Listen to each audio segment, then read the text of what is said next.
chance to hear it, so let her tell it. People on the streets say Sabrina speaks. Tune into the show, she will let you know. Tell all your friends and family.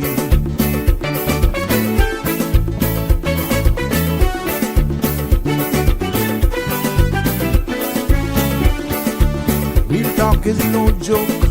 You get the news straight up from grassroots and concerns. You hear with some people gone. So tell all your friends to tune in to Good evening, Cayman. I'm Sabrina Turner, and welcome to Sabrina Speaks, your daily dose of clarity, truth, and community insights. Every weekday from 5 to 6:30 p.m., we're tackling the issues that affect you, from national headlines to grassroots concerns. Whether you're in traffic or winding down your day, this is your chance to hear it straight and speak your truth. So buckle up, Cayman. We're not holding back. This is the show. We gotta let you know. Now we got to go.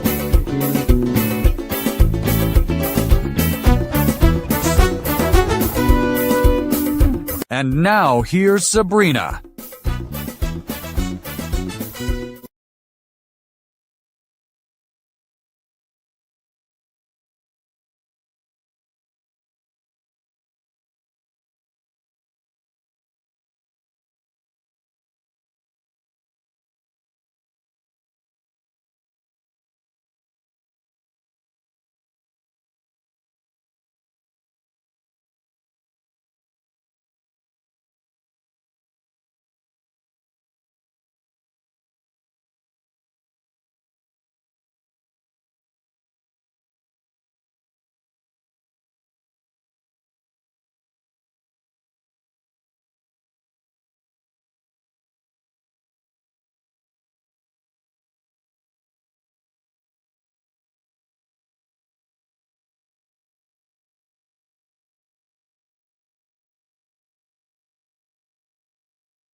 Oh, there we go. Thank you, thank you, thank you.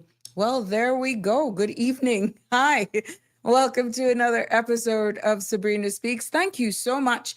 It keeps happening since we've done an update. But yeah, hearing you actually, thank you for your feedback here because it really helps. I hope everything is good now. That's okay. You won't miss anything. I will. Thank you, Michelle. I will actually repeat everything. I did the routine welcome, voices of the islands, conversations for the world, and the podcast where voices rise, stories unfold, and inspiration takes center stage. It's good to be back with you on this Tuesday evening. Yesterday, we've gotten excellent feedback. I thank you for your participation as well. And it definitely add depth, more content, gave us an idea, context, gave us more of an idea of what the feeling, thank you, of what we're feeling is on the ground. But even since yesterday's episode, Finance Committee is still on.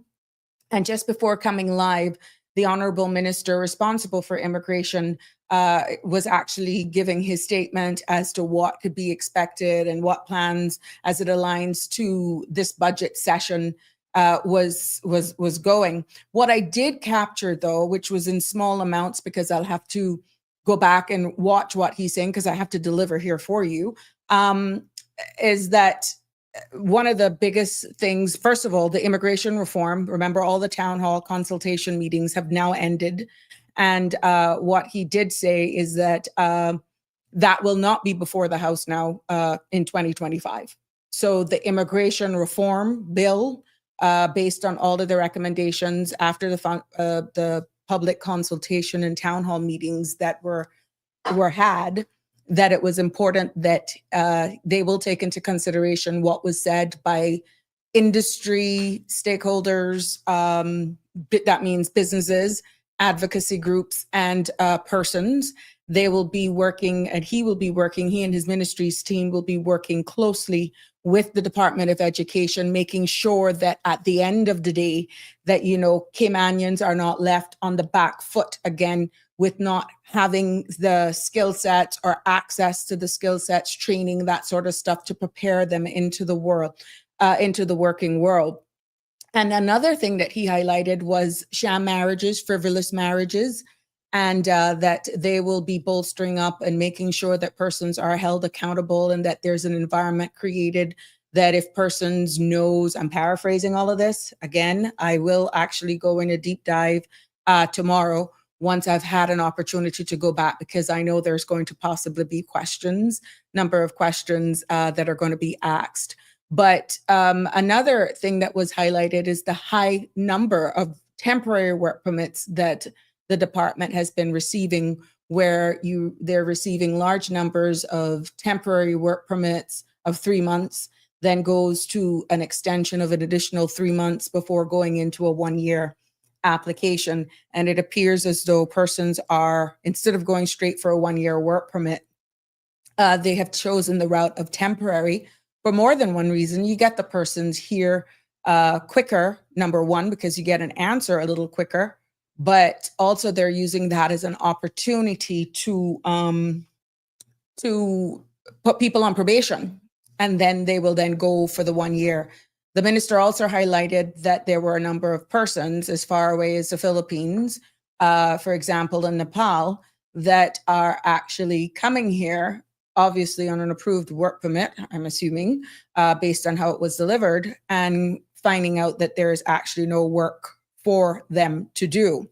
Now, that speaks a lot on both sides, the applicant, and it also shows that processes can be looked at as to how these applications too are actually being considered.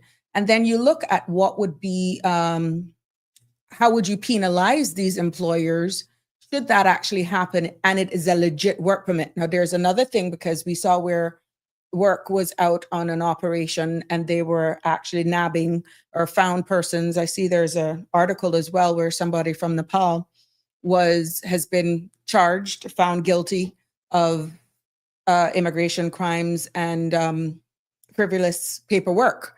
And that's one element of enforcement. But if there are actually persons who are getting legitimate work permits And still, when the persons arrive from wherever they're coming from, legitimately, there's no work.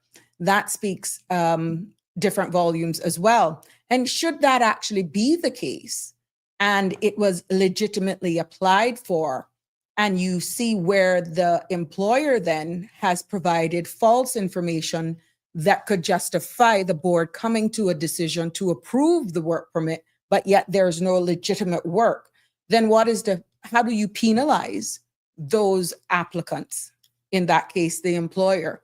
And again, it looks as though that is where a lot of the enforcement arm and skilling up and probably hiring more persons to identify these things, even with the sham marriages, empowering people and creating an environment and a space where persons can feel comfortable to report these sham marriages, so to speak, and just hold persons accountable.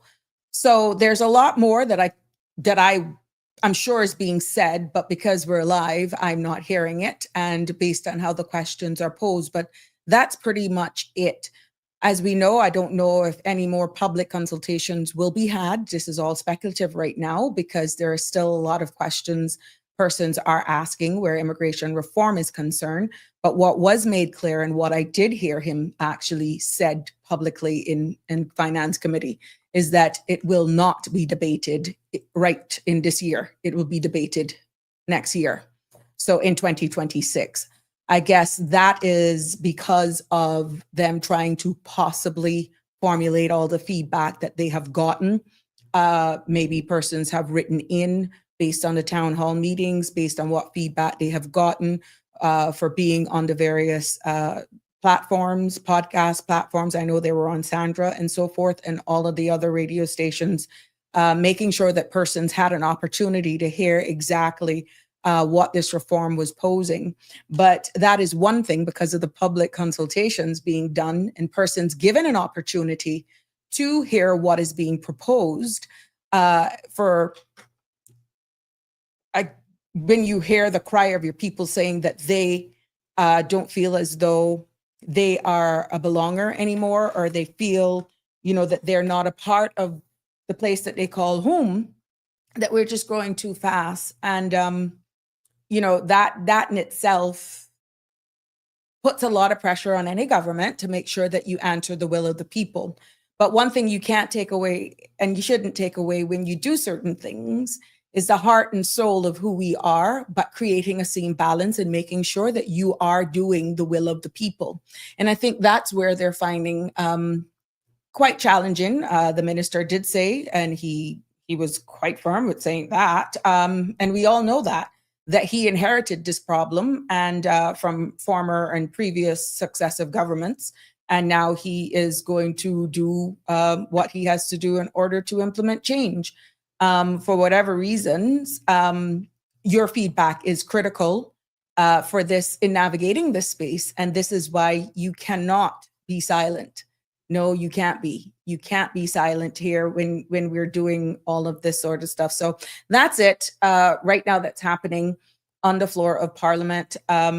I do have a short weather thing because I didn't get the weather in detail today, but that's your forecast for this evening, which will be very short because I want to get into the crooks and crannies where these new revenue fees and people were asking about getting their pension. I just wanted to go into details with how that could impact should persons want to leave this country, expatriates of all nationalities. We're not just going after one nationality here. And I came across a very interesting article as well that weighed in on these fees. But yes, the latest weather compliments of the Cayman Islands National Weather Service calls for moisture from a surface low along with light southeasterly winds could result in a few cloudy spells and associated showers across the Cayman Islands through tomorrow morning. A high pressure system builds over the southeast United States, resulting in moderate winds and seas across our area from tomorrow morning. And as you can see, the current temperature is 87 degrees Fahrenheit, but I feel like of 72. The winds are southeast 5 to 10 knots with higher gusts. Seas are slight with wave heights of 3 to 5 feet, and sunset this evening will be at 5:40 7:45 this evening. Now, if you're heading out town to watch the drone show that was canceled or could not be had on Saturday evening, that's going to kick off at 7 o'clock. Yeah, they're going to have the drone show. So that's down on Harbor Drive. Whatever happened, apparently they were blocked. The drones were blocked. Signal was blocked. So that couldn't be had. But yeah.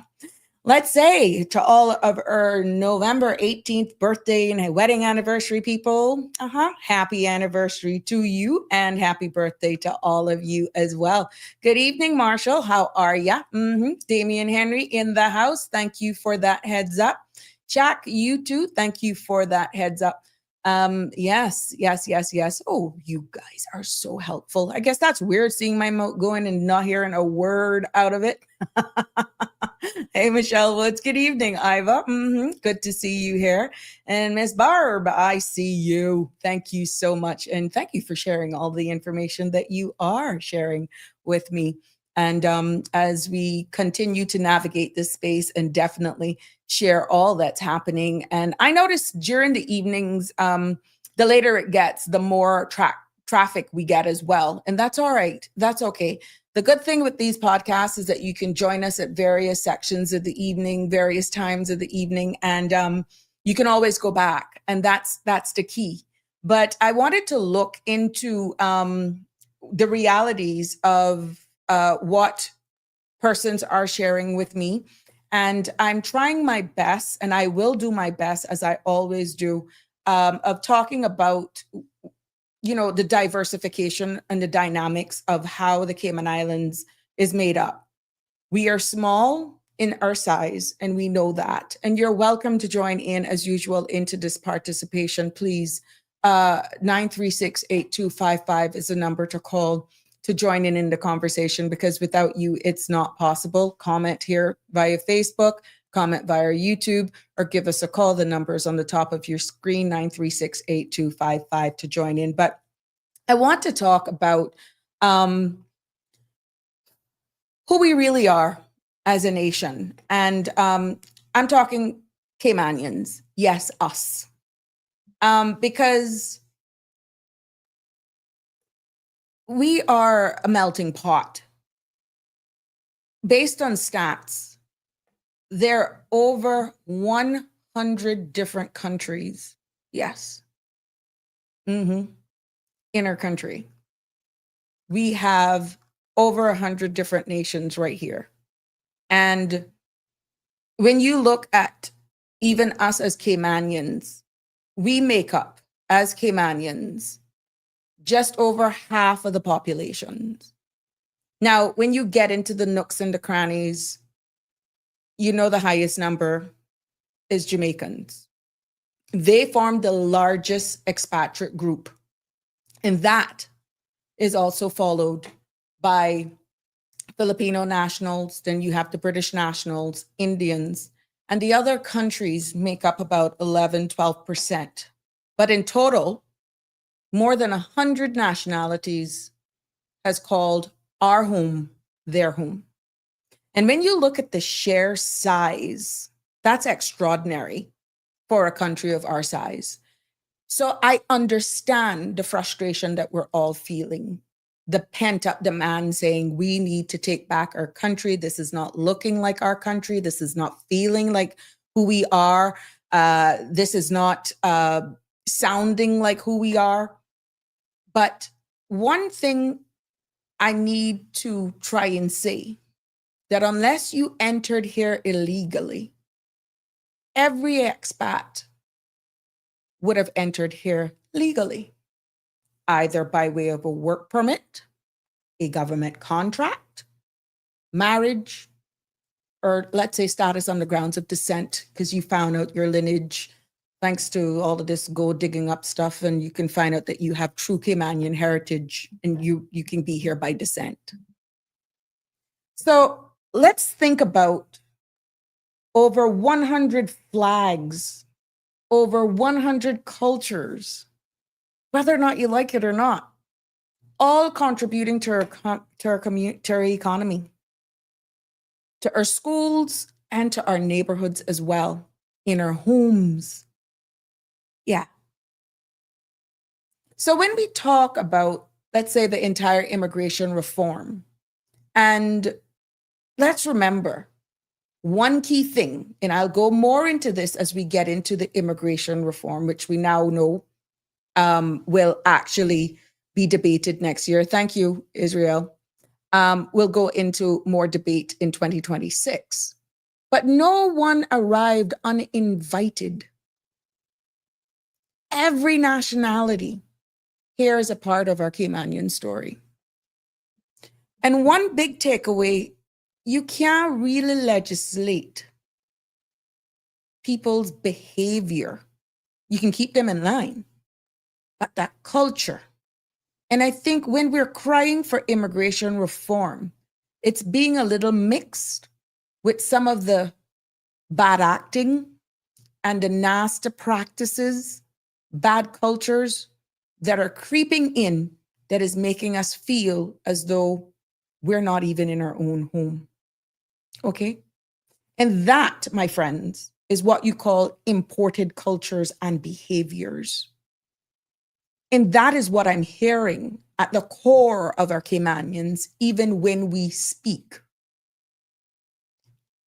And even though it is immigration reform, and we say we need to get rid of some of these people, we're not going there with any one nationality today. Because like I said, there's over 100 amongst us. And when you look at reform and immigration, it's not just about numbers. It also is about cultures and behavior. Okay? We, the Cayman Islands, has imported not only workers when we apply for these work permits that hopefully we're going to get under control because we're going to make sure that our locals are trained up accordingly and they will feel more embracing and get better paying jobs and be able to see themselves climb that successive ladder, right? But when we also import these workers, we also import their traditions, their lifestyles, their values from around the world that they're coming from. And sometimes these cultures will blend beautifully based on how they're presented. And other times they clash. Yes, they clash with Caymanian ways of life. But here's the challenge. And I said this earlier on, because even though we are in the process of rewriting our immigration legislation that has had public feedback and consultation, you cannot write immigration legislation against a culture or a behavior. Laws really can regulate entry, residency, and work permits, but they cannot regulate respect, unity, or community spirit. And don't care how long a person has been away from their home, their culture, their traditions, that remains with them. They can observe what's happening around them, but you can never rid that of them. Not how they coexist amongst us and how much leeway that is given is largely dependent on even how we respect each other and who we are. So when you look at why immigration reform must be about balance and not blame, it boils down to that very same thing. Because of what I just said. You can't legislate kindness. You cannot legislate culture and understanding. That has to come from the individual, but most importantly, from us. Even with religions right here. You know, we are a God-fearing society, or liquor licensing law or Sunday trades law was born on that very same Christian heritage and culture. But I'm hearing it from a lot of our people that too now is fading, that now is being diluted. And I did an episode here where we talked about the Sunday trades law, whether or not that should be relooked at. And when you look at all of the companies or industries that pretty much has an exemption, you might as well say we are open on Sundays. But looking at the religious factor and understanding that Cayman is predominantly of Christian faith, that is Anglican, Baptist, Catholic, Seventh-day Adventist, Church of God, and non-denominational churches, that they really shape much of our culture life. But we also have a growing number, but vibrant communities of Hindus, Muslims, Jews, and Buddhists as well. Now, this mix, my friends, reflects exactly what I'm saying about the nationalities that we have here in the importation of their cultures, their traditions, and all of that. But this mix reflects Cayman's global connections and its openness.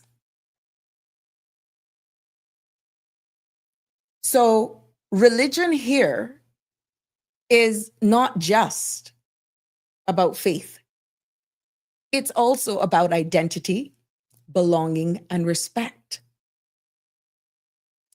But that respect, my friends, also goes both ways. When we look at exactly what is being imposed right now with all of the fees and all this sort of stuff and the reassurance repeatedly that we're given, that will not impact us. I will share a link below, an article that I came across, and the author actually just broke it down pretty much in the same vein as to what reports have been coming back, stating, that dignity, morals is at question and what it means. But it's, again, and some of the things I will be saying here this evening will be a bit repetitive. Like, immigration reform is just not about numbers. It is, in this case, also who enters, how they enter, and why they stay. Because every expatriate came here legally, either through a work permit, a government contract, marriage, or grounds of descent. And again, for emphasis, no one arrived uninvited for whatever reason. And when they come here on work permits, you must realize they have to be invited by employers to fill the roles, by government contracts, especially the public service, marriage, that automatically gives them family ties and builds lives here. And of course, then you have the descent on the grounds of grandparent and parent, and even through children. So the key takeaway is no one arrived uninvited. But the real challenge is really what I'm finding out now. And you're seeing it. And I am being as nonpartisan, as brutally honest as I can, and as truthful as I can, respectfully. The real challenge is not expatriates versus Caymanians, It is us, Caymanians, uniting ourselves to shape the future. That's the problem. I see where we are more a divided society and we're not uniting. And division amongst ourselves as Caymanians really weakens the push for fair reform, because then it's being born on anger. And when that anger builds, when we curse nationalities instead of addressing policy.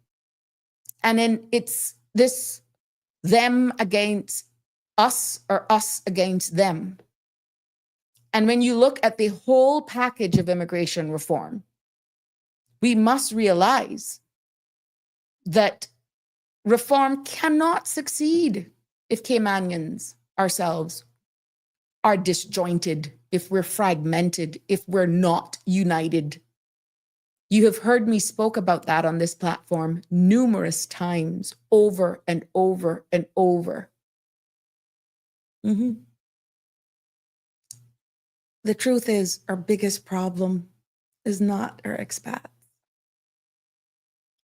It's each and every one of us failing to unite amongst ourselves. And until we fix that, I can assure you, reform will be difficult. Because at the end of the day, we need a balance. And when it comes to these fees, and this article that I read as well pretty much said the same thing. That's a shock therapy. We need a balance. We need it with dignity. And at the end of the day, we all have to live amongst each other because we all have our part to play. And we need to develop a strong Cayman. Is an environment where Caymanians can rise and see that opportunity to rise to leadership. You always heard me talking about succession planning. And I heard the minister saying what he wants to do with education and trades and all that sort of stuff. But it also needs to create an environment where also businesses can afford to hire. We're talking now about these imposition of fees for non-Caymanians. And at the end of the day, there's only one word that can see that comes to mind with that, discrimination. I'll give more context to that. But our country, as also replicated in this article that I will share the link below so that you can read it in its entirety, that we need that environment as well where expats and locals can actually work together, because there's some truths that I'm going to share with you. Even though all that is being said right now, Cayman has to realize there are some truths.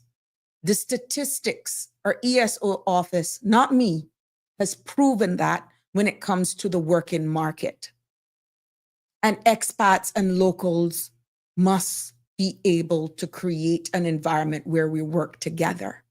Because in this space, if you get that balance right, the economy grows sustainably. It isn't knee-jerk. It isn't stop and go. It isn't panic. It isn't unrest. And then you will find that opportunities expand and not constrict. Since Friday, I know of a lot of businesses right now that are outsourcing services, cutting back staff. Caymanian-owned businesses. And it's, even though they're not outsourcing those services overseas with other service providers locally, that's necessarily going to be replicated, but it doesn't mean that the services are going to be outsourced locally. They could be going overseas. This is not to fairmonger. This is really just giving the facts, okay? But in this whole Cayman balance as well, and not a shock therapy as we gotten on Friday, it also would show that foreign investors feel confident and not scared. Yeah. We cannot, in this article, they stated, we cannot protect Caymanians, and I quote, by destabilizing the very economy that it employs them. That's not protection. That's sabotage disguised as patriotism, end quote. I will share the entire article with you. So when you hear the likes of myself and Denny talks about us uniting, educating, informing, cut the divide, and yes, acknowledge that we do need reform, but it's how you approach it. The call for unity couldn't be stronger, my friends. And here's the truth. Here is the truth. Anger is building. Anger is building. We look at our society, it is a melting pot of cultures. And that diversity in itself brings strength, but also can bring tensions. And we're not dismissing the fact that Caymanians feel displaced, overlooked. Some expatriates are now definitely feeling unwelcome. And some may not integrate fully, or they may not even understand Caymanian traditions. And there's nothing wrong with us defending our turf, but there's some real truths that I'm about to break. The Cayman Islands is no different from anywhere else in the world. As a matter of fact, we're unique in so many ways just because of our indigenous population, that we have more work than we have people to fill them. That's bold and italic. But in every immigration reform, that also brings cultural negotiations. But cursing nationality, cursing one another, will not solve the problems. And let me tell you straight, Caymanians cannot fill every job overnight if expats leave. And I know some of us will say, we don't care. Let them go. It's about time. I respect your opinion. I totally respect if that's where your mindset is, for whatever reason that anger is born to make such a profound statement that is factual, but it's not sustainable. Yeah, because that's really the fact. Caymanians cannot fill every job. That isn't happening anywhere in the world. And worse, overnight. And if expats can't thrive without respects from locals and it's reciprocated, oh my goodness. That, my friends, only one word comes to mind, and that's unity. Unity is the only way forward. And immigration reform must show some fairness, transparency, and also opportunities, which is what Caymanians are calling for. Not division, as we're seeing possible could happen with how these fees are being imposed and targeting expatriates. Of course, we as Caymanians deserve security. I'd be the first one in the front of the line. But I'm a realist as well, that we don't have the population right now in order to keep money coming into this country unless you do something like what is being proposed. But they also deserve, expatriates and locals alike deserve dignity. But our leaders owes every one of us openness and honesty, even when it hurts, at all times. And I know some will say this is not political expediency. We are checking the box that we're doing what we're going to do in the first year. But at the end of the day, the truth will come out in the rinse. Yeah. Because the problems presented so that our citizens feel they're not an afterthought in our own country is born on when we have the real hard conversations until we really, really can do better. And that's not using them and then kicking them to the curb. It's all about dignity.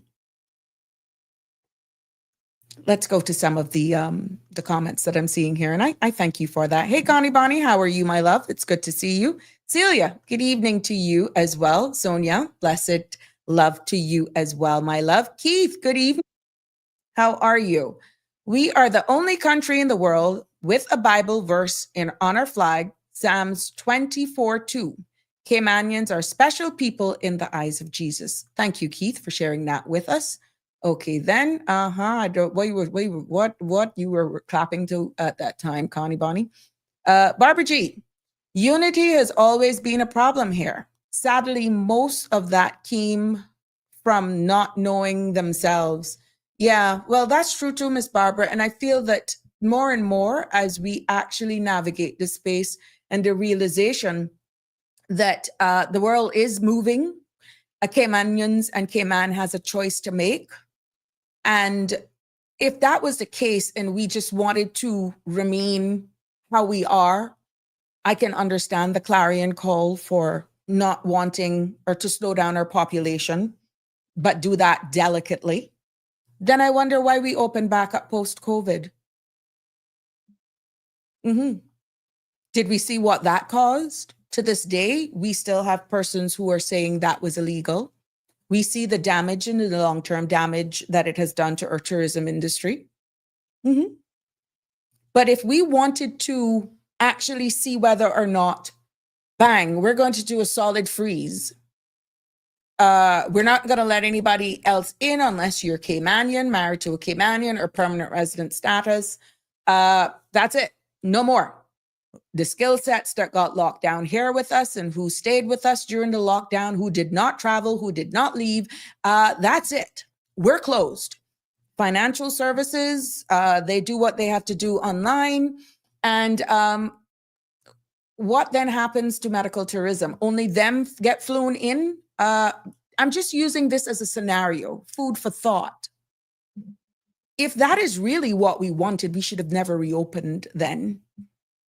But I said that deliberately because we saw the call for those persons working in the hotels. We saw those calls for those persons working overall in the hospitality industry. And then we've had cases where you had to fly in special experts because the expertise just wasn't readily and available locally in order for certain things to maintain their warranty, which is a manufactured thing. I'm just using this as examples. So what I'm saying is, at the end of the day, the Cayman Islands law generally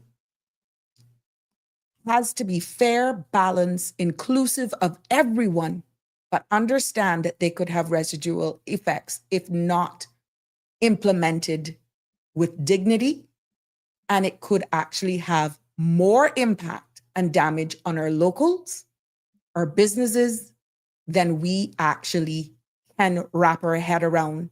I'm not telling you that you don't look in the now, but you also have to prepare for the future as well. Okay.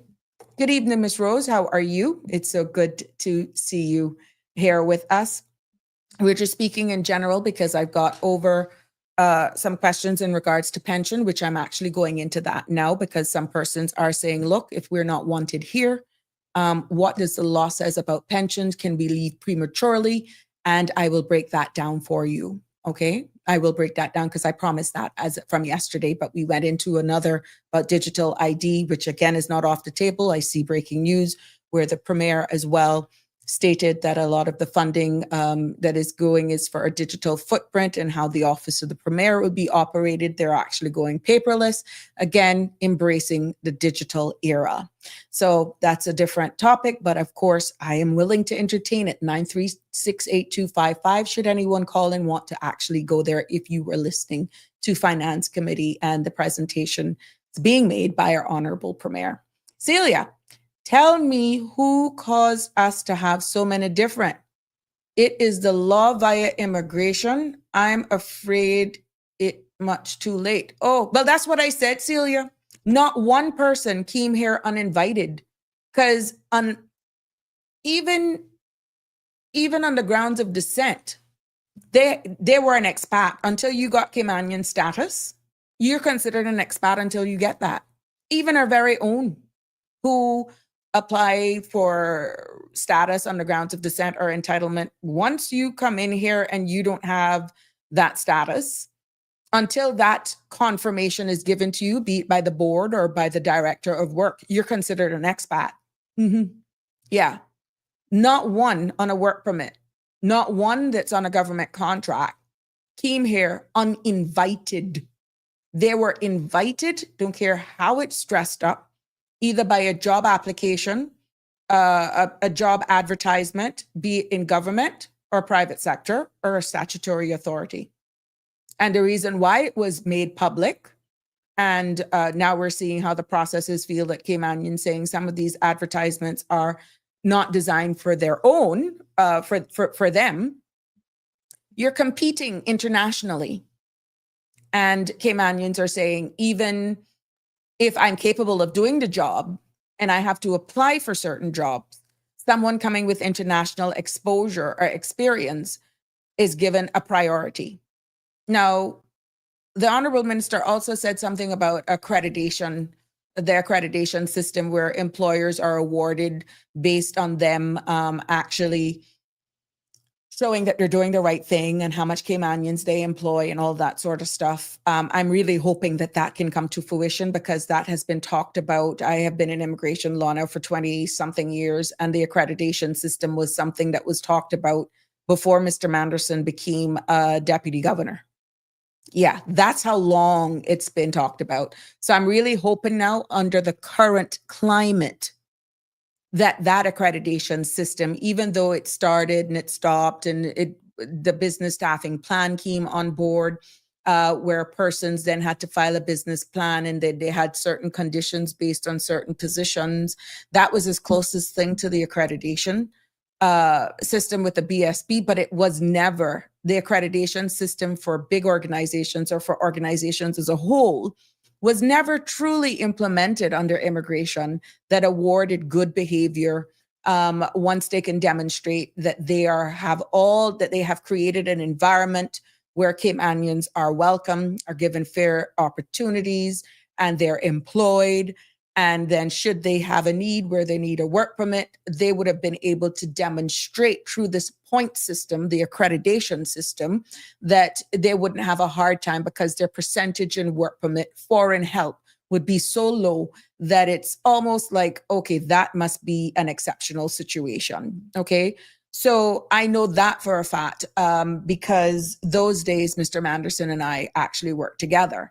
So to hear the Honorable Minister saying from an organizational standpoint, from a business perspective, that there are actually looking at the accreditation system was music to my ears. I just want to make sure now, and hopefully now that it can roll out and that Caymanians now will be given a fair chance in upward mobility, or better chances once they meet the requirements, have the required skill sets, or given the opportunity to have the right skill sets, and then ultimately be employed and not feel that glass ceilings are created, be it in government, statutory authorities, department, and private sector, because what is being said in conversations that private sector is not the only problem, that this problem is existing even in government. Yeah. So Caymanians are talking that it's not just in the private sector. And I know that the deputy governor is actually working on situations where it shows that Caymanians, even in the government system, will be given a chance once they have the required skill set for upward mobility. Yeah. So this spinoff with persons now opting to leave, but I want to leave with my pension. Celia, that answers that question. I mean, nationalities. Yeah, all these different nationalities were invited by whichever employer. And of course, if they got the work permit approved, that's a different nationality. Damian Henry, alone, we can do so little. Together, we can do so much. Helen Keller. Well, that's true. That's true. Well said. Thank you for sharing that. We can. But unity will be the backbone of our very own survival. And it's going to start with every one of us as Caymanians. As I said, the recent release, I've had a number of persons reached out to me the revenue proposal, the impended immigration reform that says rollover now could possibly be 2 years, and all of that. The whole intricacies or the outcomes from the public to consultation. Now, I'm quite sure we will hear when the minister actually tables this bill in 2026, as he alluded to a short moment ago in his delivery in Finance Committee.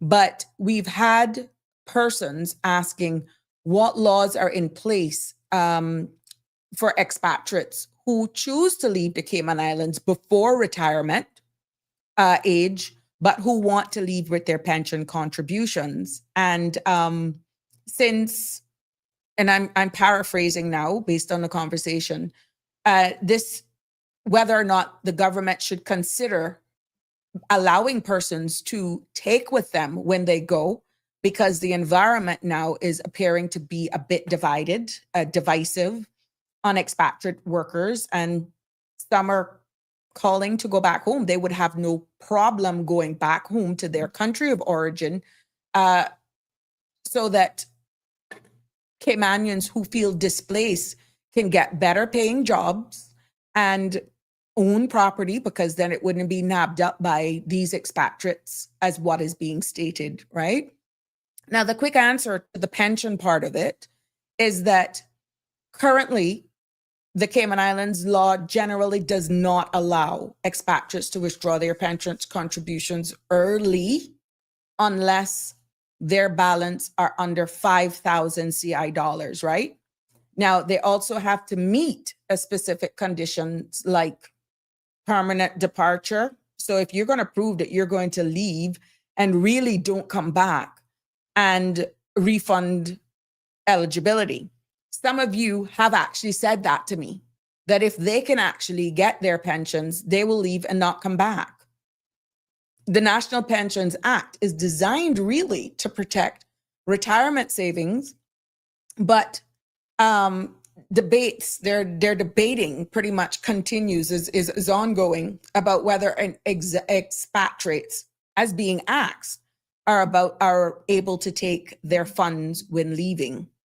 So let's just look at that for a moment.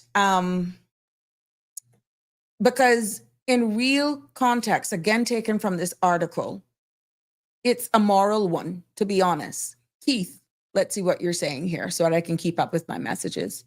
There are employers who have their employees paying for their own work permits and also paying for their health insurance on their own without any contributions for the employer. Unless these breaches of immigration law, Keith, are reported, enforcement cannot start an investigation and hold these employers accountable. Keith, and that is the problem. The expatriate workers come here for a better way of life. Obviously, they are getting paid, and based on the currency exchange versus here and in their own country, they can actually, under some of the worst conditions, they can create some sort of funding for their children going to school back in their own country. They can start building a home, or they can give their extended family from where they're coming with the sacrifice of leaving their family to come here and work. And they will do whatever it takes sometimes without complaining or even reporting, even though it is against the law. And that is morals. And a lot of our unscrupulous employers take advantage of that notion, of that fact. And yes, you are quite right, Keith. Until there is a enforcement raid of some sort and in statement gathering, these workers, these expatriate workers, actually can prove that they are paying their own work permits, bearing in mind, unless their employers are using an agency, it's hard to prove who's paying for the work permits. because the work permit receipts are issued in the name of the employer. There is no way on the surface, immigration or that receiving officer, when that application is being submitted, can prove where that money is coming from to do the submission of that, unless the victim, AKA the worker, actually says so. Now, that, Keith, goes into another thing. Remember, a lot of cash in many cases is being exchanged. And yeah, I'm going into a different area right now. That's why digital currency would be able to identify easier who's paying for what. Right now, you can't. And this is what is being sold to stop illegal employment. And in this case, this is where digital currency could actually nab those. You get where I'm going with that, Keith? This is by no means personally, it's for the purpose of this conversation, I'm for or I'm against digital currency. It's just a fact, Keith.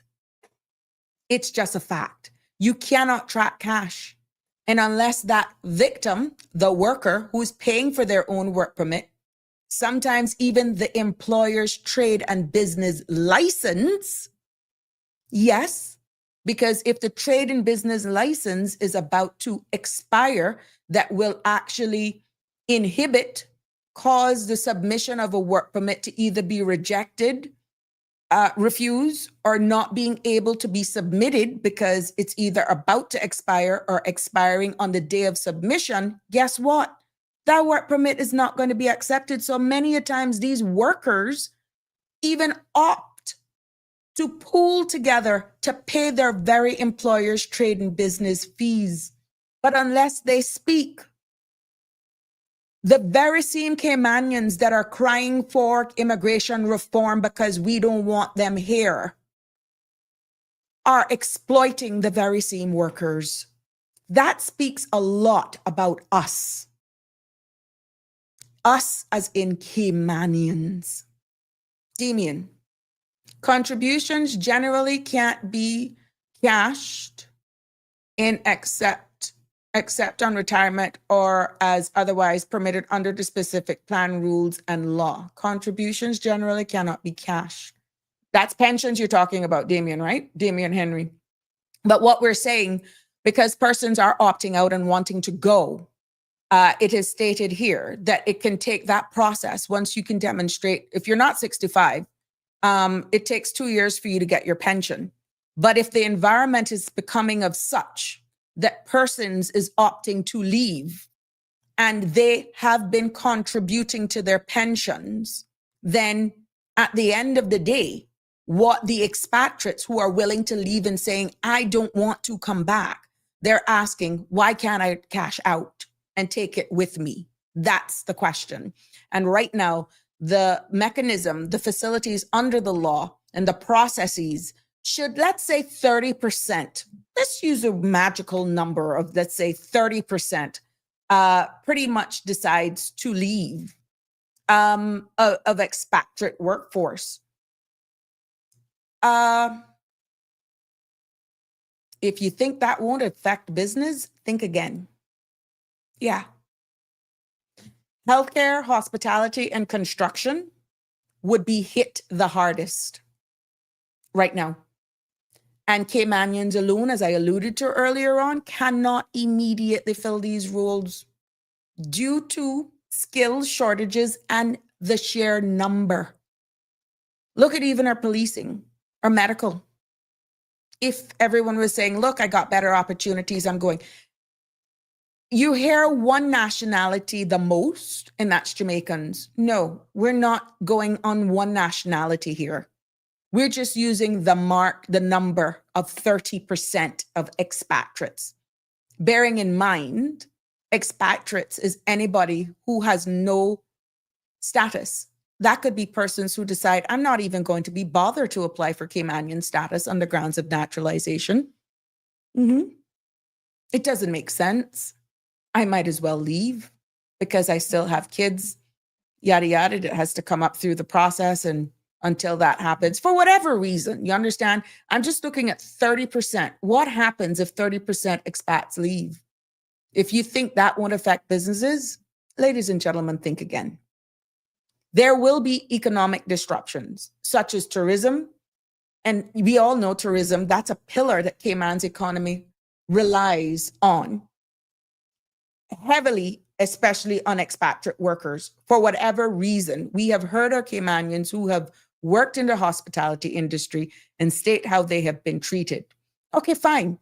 Let's just extrapolate 30% of all of those people out of the workforce. And every one of those thousands of positions now, I'm not just talking about hospitality. I'm talking about in general, from financial sector, from the legal sector, straight across the board. This is not even just our trades. I'm speaking straight across the board, okay? Losing 30% of staff would definitely hit those industries the hardest because that is the greatest numbers. Even our restaurants. There will, I'm telling you, be property and infrastructure delays as well. Because in some cases, some of the projects, construction projects, would stall. Yeah, some of them would stall. And economic growth would be impacted. And guess what? Financial services also, because we're not excluding them. While Caymanians are actually well represented in professional roles, many support mid-level positions are filled also by expatriates. Okay. So when you move that 30% out just for the purpose of this conversation, Connie, thank you.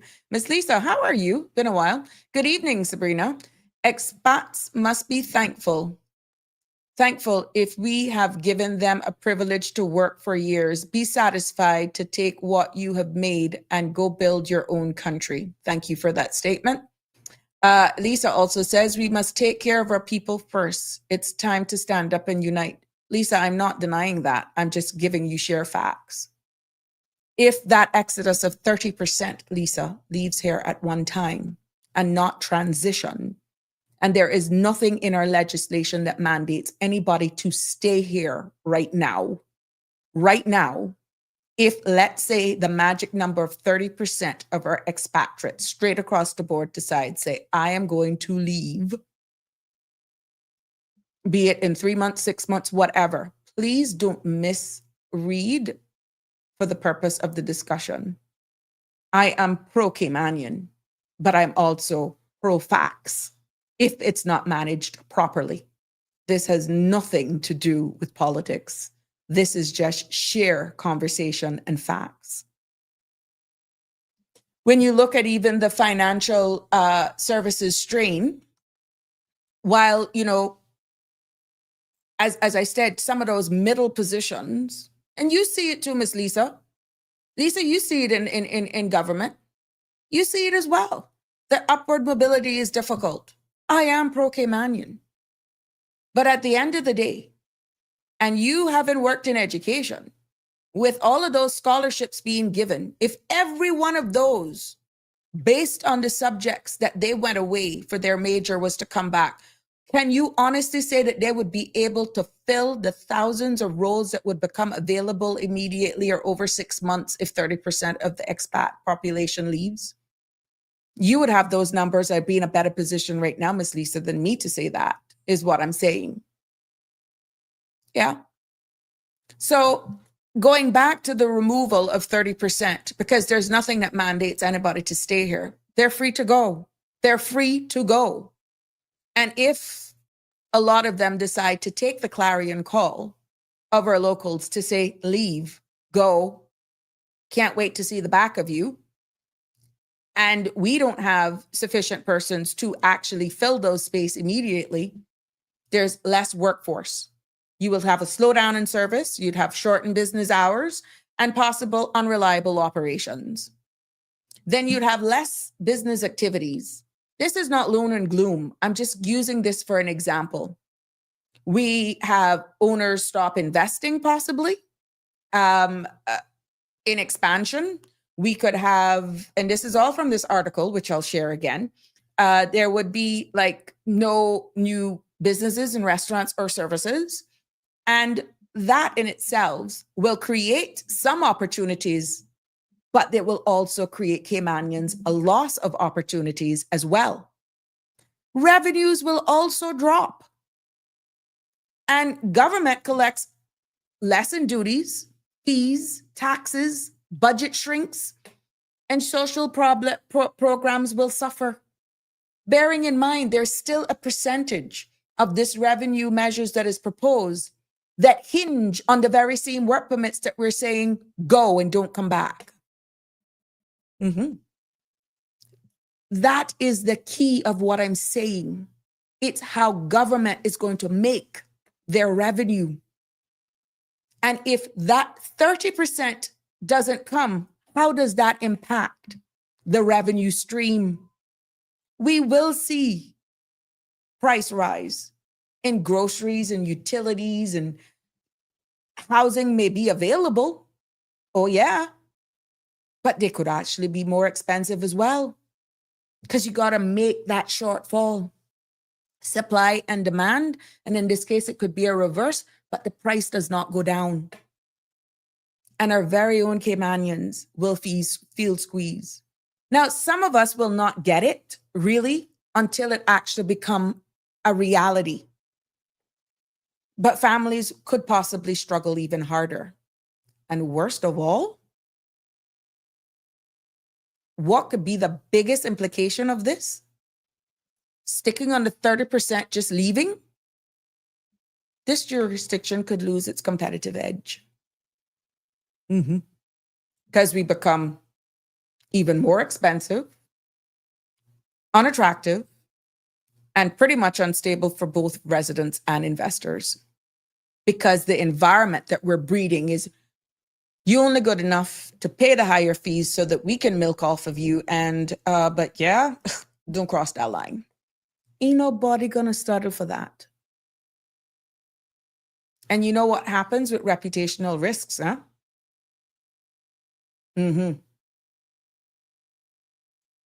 It's almost impossible to reverse if we don't get it right.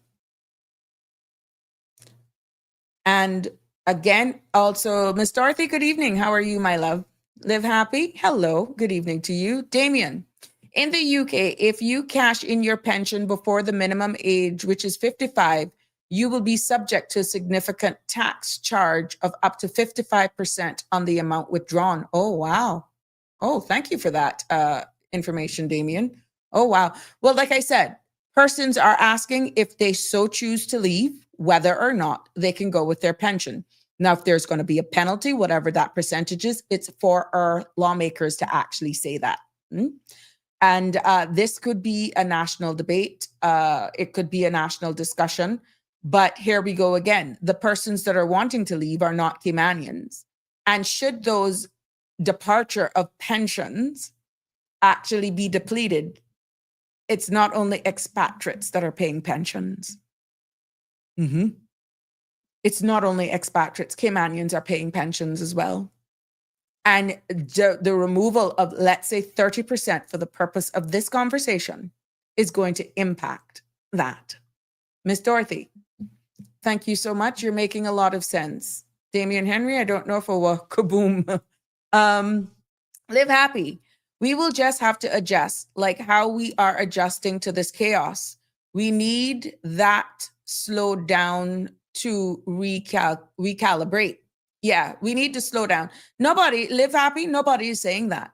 As I'm saying, it can't be done and it could have unintended consequences. And at the end of the day, irreparable damage. But I do get the point. Something must be done. Please do not misunderstand me. And this is not no fence riding. I'm just sharing with you facts. I have always done my research. I have other articles that I read as well for persons who are looking at it, economists and all that sort of stuff. I am just hoping, as the chairman of Finance Committee says, that he actually consulted with the ESO department. And I am hoping that the Attorney General has been consulted as well with some of these. But when you're looking at filling the gap, going back to Lisa, and also Live Happy with, we need to recalibrate. The numbers mismatch. And again, this is also articulated in the other article, in that article. And kudos to that author. I'm going to get you the name. Caymanians' population is simply too small to replace thousands of expatriates in a short period of time. And we have identified as a jurisdiction that we have skills gap. We do have a skill set gap.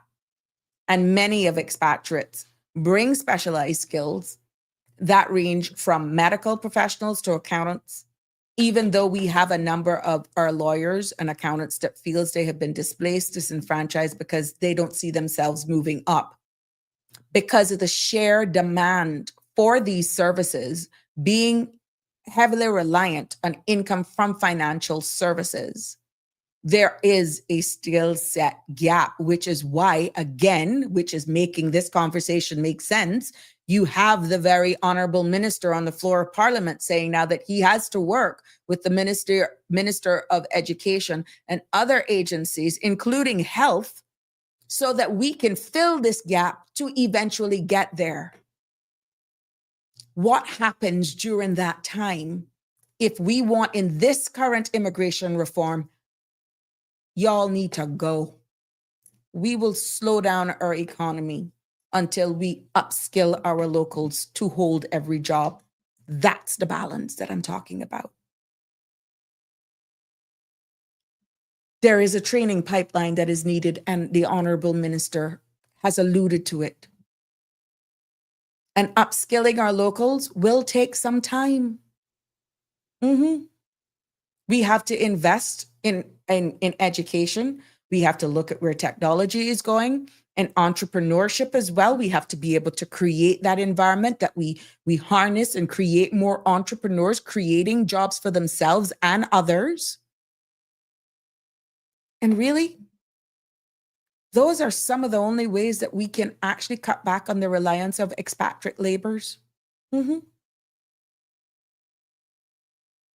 But in all honesty, as hard as this pill is to swallow, let's be honest. Cayman cannot function without expatriates. If even 30% of them left over 3 or 4 months, thousands of jobs will sit empty. And I challenge anyone to do that exercise right now based on data to see how much positions would become available. Because Caymanians, as we are calling for alone, cannot fill every vacancy. Not because we lack the talent, but because our population is just too small and the skill set is real. That gap is real. It's real. This is not a reflection of Caymanians being incapable. No, at no point did I say that. It's a reflection on really how deeply our economy depends. Don't care how you put the lipstick on the pig. We depend on foreign labor. That's every country. To say we have not failed our people by not putting more belts and braces on how easily one can acquire Caymanian citizenship, yes, we could have done a better job. But at the end of the day, let me tell you something. We cannot deny that. Good evening, caller. How are you? Welcome to the show. You're live. Okay, good evening. How are you, Miss Barb? I'm good. Oh, I couldn't get away with calling my husband. I want you to call. I want you to call. I am just wondering Uh-huh. when are we going to realize that every last one of us on this rock has foreign blood from somewhere? We all came from somewhere Mm-hmm. else. Mm-hmm. Mm-hmm. Cayman wasn't just bubbled up out the ground and then all of a sudden there were people. No, only Adam and Eve got a claim. Mm-hmm.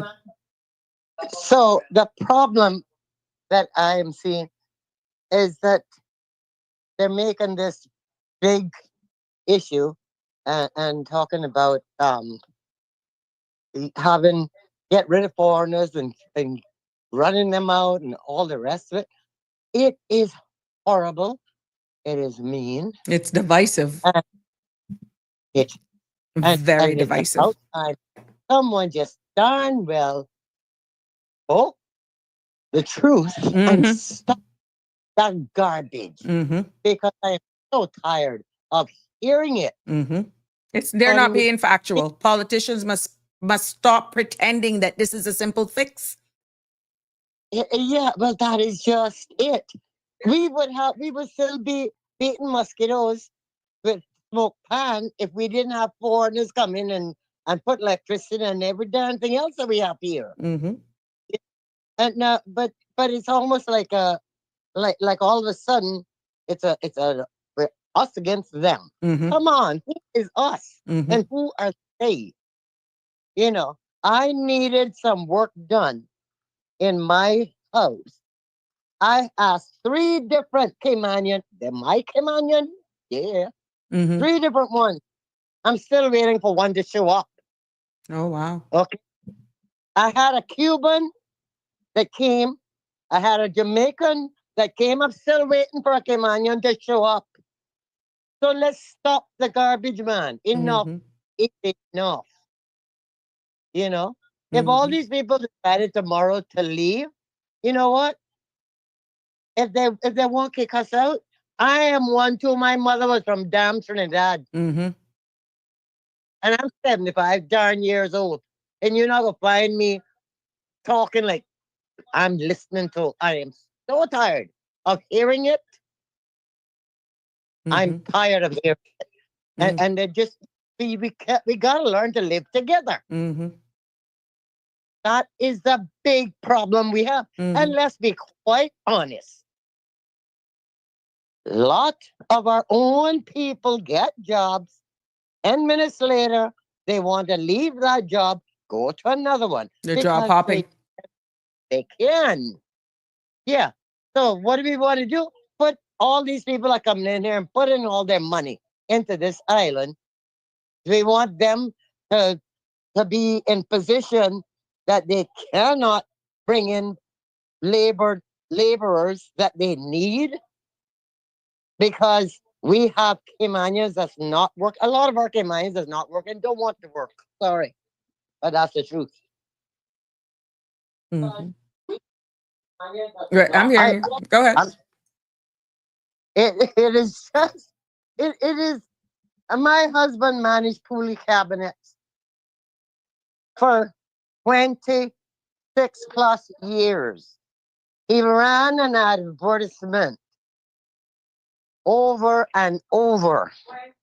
You know how many Caymanians applied for the job?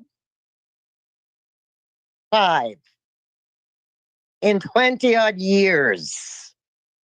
Okay. Mm-hmm. One was hired. One was hired. One was hired that I know about, personally know about, that had to be trained. Mm-hmm. Didn't stay. There was there was a young man that actually he was not fine. He was not Caymanian, Mm-hmm.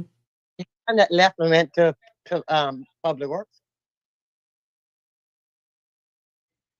partially. Mm-hmm. Anyway, 5 in 26 years. Caymanians don't apply for those jobs because too much work. Okay, Mm-hmm. truth is truth. Which So- we've highlighted that in certain countries, even the United States right now, the farm workers, which is why that visa was the fees were so high, because Americans refuse to go work on these farms and the poultry farms, and it doesn't matter. Even crop dusters and stuff, you know, they just refuse to do certain jobs. This was building cabinets, and we could learn how to do it. I retired from social services, not a boredom. I went and worked and learned to build cabinets and worked there for 3 years. Mm-hmm. I can build any cabinet, match anybody building a cabinet. Mm-hmm. So, and I'm a woman. Right. But all you hear is this one not gonna work. This one not gonna work. You're not gonna work. You're not gonna work. Why?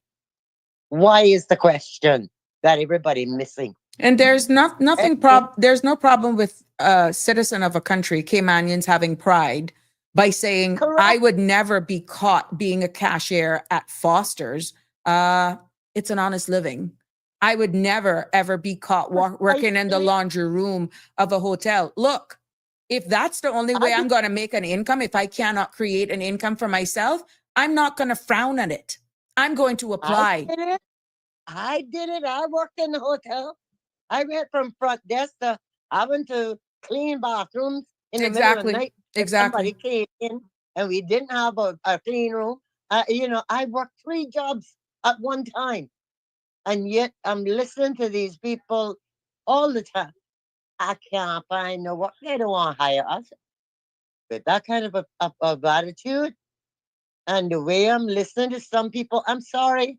I love my people, but I love everybody. Because it takes all of us to make it work. We have to coexist. Correct. Because we can't. We cannot, if we continue to want these opportunities for our kids, want persons to support our businesses, which are Caymanian-owned businesses, I'll say from a local license control law that you have an LCCL, you understand? All these businesses that are operated are owned by Caymanians. If we just remove them, then what happens?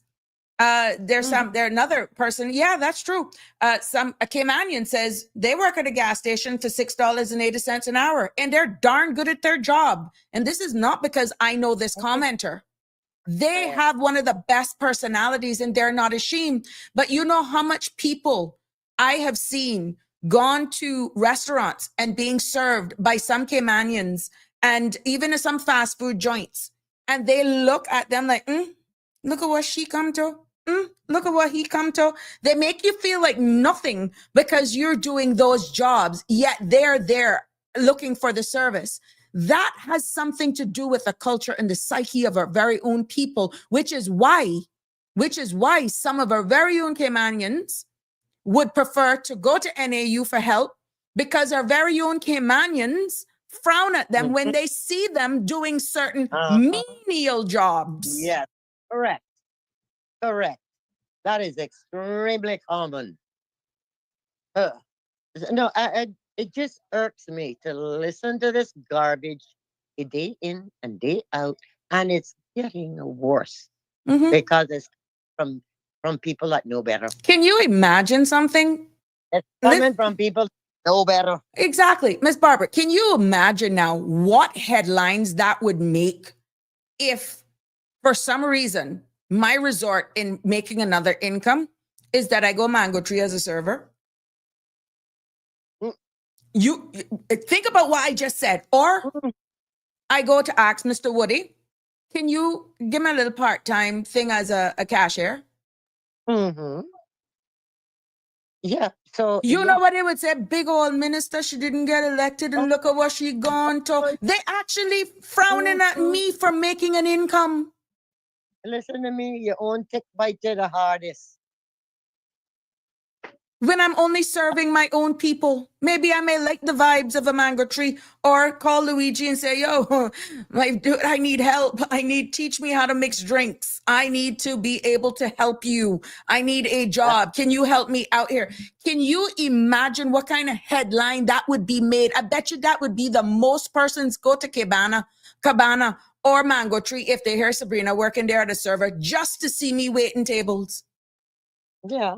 Yeah, it wouldn't be for the right reasons. It would be for all the wrong reasons. I can't believe that was she gone to. Oh my God. Really? Correct. Correct. Correct. They don't realize that the pride, you know, in earning your own money, that the pride you feel from not having to depend on any you know. I mean, come on, gone are the days. Gone are the days that pride even much mattered anymore. I'm Exactly. looking at, and it's pathetic. Mm-hmm. And I just so tired of hearing the foolishness. And they know it foolishness when they're saying it. And this is Come on. why I'm If they taking, don't, then they shouldn't be in position. I'm a little offended that what's going to be what is being stated by our elected arm is that these impositions of how government are proposing to make revenue is not going to affect the domestic market. I read another article today from people in the law firm that saying there was a quote that, it's not really going to impact them. Oh, no, because you're going to put that on to anyone who's retaining your services based on how much an hour you're costing. What's going to happen is that the average person's not going to be able to afford to retain the services of legal counsel. They will then still have to go to legal aid. And who still picks up that tab? The very same government. Hey, man, Trump. So you have certain industries, yes, that will say, oh no, these imposition of these fees are not going to help us. They are already factoring in how they're going to bury the additional in fees. But it's going to make it harder for you and I, Miss Barbara, to get those services. Oh, yeah. Yeah. Somebody got to pay for it. It's no free lunch. Mm-hmm. But I think more and more we're getting that. Pardon me? As it never was and it never will be. Exactly. No matter how you fool yourself. Mm-hmm. Yeah, but I don't know. We have to, and thank you for calling in and actually voicing your opinion, because I feel that there is a false narrative that being spread because you have to do a checkbox exercise. But when that is born on not 100% of the truth, we have a problem. Oh, yeah. Because we cannot exist. The numbers are not matching up without expatriates and the help. Mm-hmm. So our politicians, our leaders need to stop. It's not as simple as it appears. Making these statements and stuff that is not, it's going to indirectly impact every one of us. And that is no nationality. That's all nationalities who decide to fight the fight here with us. And for those who decide they want to leave, that's totally their choice. There is nothing that says you have to remain. Mm-hmm. Not one single thing. But if they want to leave, that's their choice. And if you want to say, well, they only intended, I saw a comment here that the reason why some of them want to stay here is only to acquire status. Well, if we've created that environment and they have not breached any laws, they have become a part of us and share in our culture and want to be a part of who we are, then why not make that accessible to them? Well, that is my whole point, that every one of us came from somewhere else. Exactly. Everyone. So cut the crop. Pardon me, Frank. The good thing is with this, I'm not on radio, so you can go there. You can go there. I came by that honestly too. Yeah. The French. Yeah. Well, thank you so much, my sweet. Thank you for sharing that as well. Thanks. All right. Thanks Have a good evening. You too, honey. Bye. Sure. Bye. Yeah, thank you, caller, for sharing. I love to hear to speak to Miss Barbara. Honest to God, Denver. I started working at Cayman Kai Resort, dumping garbage and cutting grass, which took me all over America. You see there, those was transferable skills. And like I said, it is just a culture thing that we actually frown at our people. I remember pulling up me and fast food. Oh God, I pulled up to a fast food joint and I made my order, and the voice that came over the intercom, that was so refreshing. Let me tell you something. When I realized that that was a Caymanian voice, I was excited to actually drive up to the window. And when I got to the window, it only solidifies what I've said. I says, I didn't ask any question. I just confirmed. I am so proud to hear one of my own take in my order. And I said, don't you make anybody push you out of here. And I said, you be proud of what you're doing. And you, whenever anybody actually makes that order and they hear one of us, trust me, it is refreshing.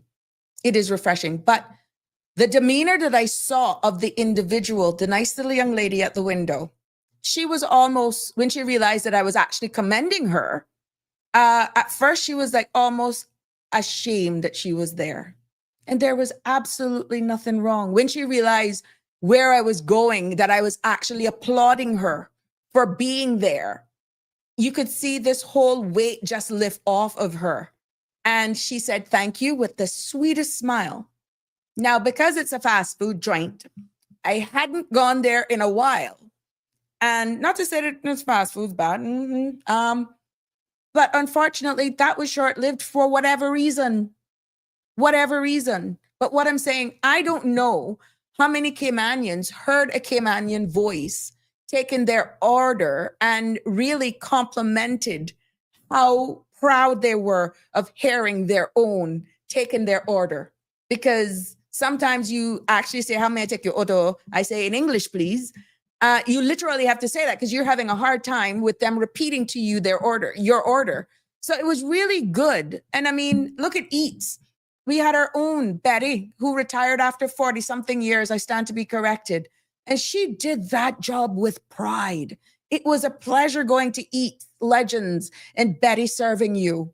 We have so much persons that are in there. But again, it's how we treat our own in certain sectors that some people would prefer to stay home because they're ashamed. And we Caymanians have actually created that void, that gap. But again, the sheer numbers cannot fill every position. It cannot fill every position. That's just the truth. I have a commenter saying, I pray error for and a leave. Monica, I gotta agree with you here. It's to prove a point. It's to prove a point. And if that is the great reset that we're looking for, Monica, I guess only time will tell. Keith, there are many employers who do not want to hire Caymanians because a Caymanian will not allow them to do what they are doing. Those people that are on work permits that work for them. Yes, Keith, that's true. And this is why, at the end of the day, enforcement is going to be critical in this reform. And if enforcement do not hold some of these employers who are actually doing malicious things to these foreign expatriate workers who remain silent, then of course.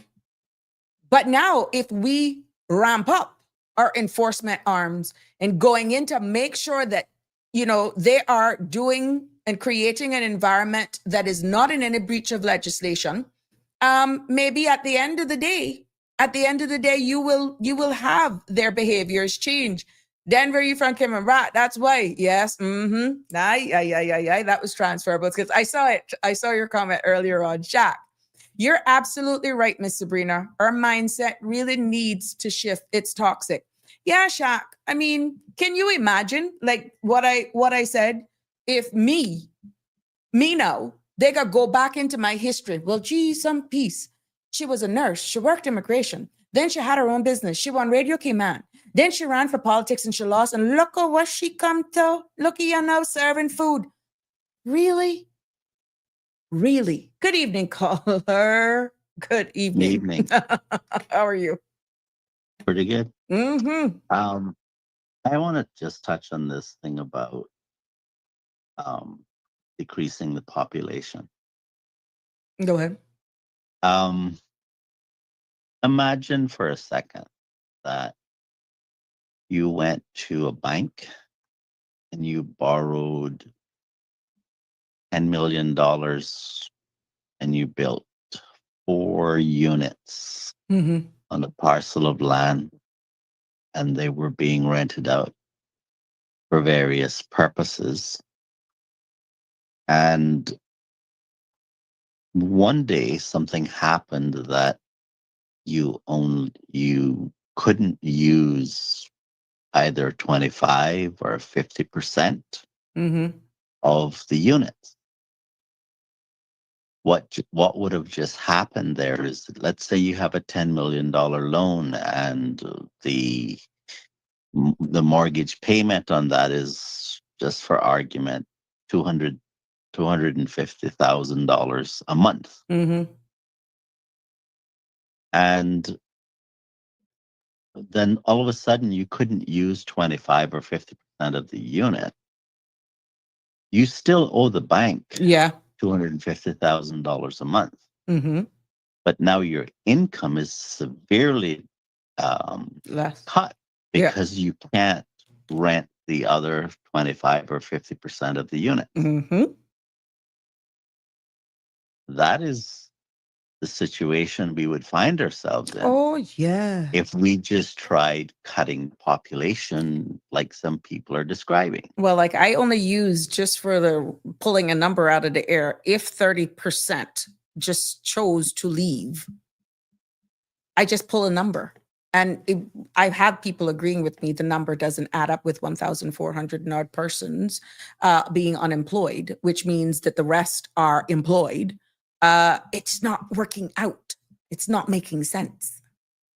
We Well, can't. I want to dispel the notion that somehow you could just snap your finger and tell 25 or 30% of the people to just go home. Mm-hmm. That would put us in a very difficult financial situation. The sad And thing is, though, caller. no, but wait a second. If there are people who think that we can do it, Uh-huh. I want to hear the argument. Hmm. Call into the show and tell us how we could make it work financially. Mm-hmm. Mm-hmm. Because the Cayman Islands government would fund. You see, the reason why the discussion is happening about the budget in the way that it is right now Mm-hmm. is because the government, in the current circumstances, are saying we need more money in order to be able to pay the bills. Mm-hmm. So if you're going to reduce the source of the revenue by removing 25 or 30% of the population, Mm-hmm. then you're going to have a need for an even greater amount of revenue from those who remain. Mm-hmm. So I want to hear someone call in and tell us how you make it work. It'll be interesting. I'm interested in hearing that. Mm-hmm. Now, I know that we can change things over a longer Oh, period of transition. time, Yeah. Mm-hmm.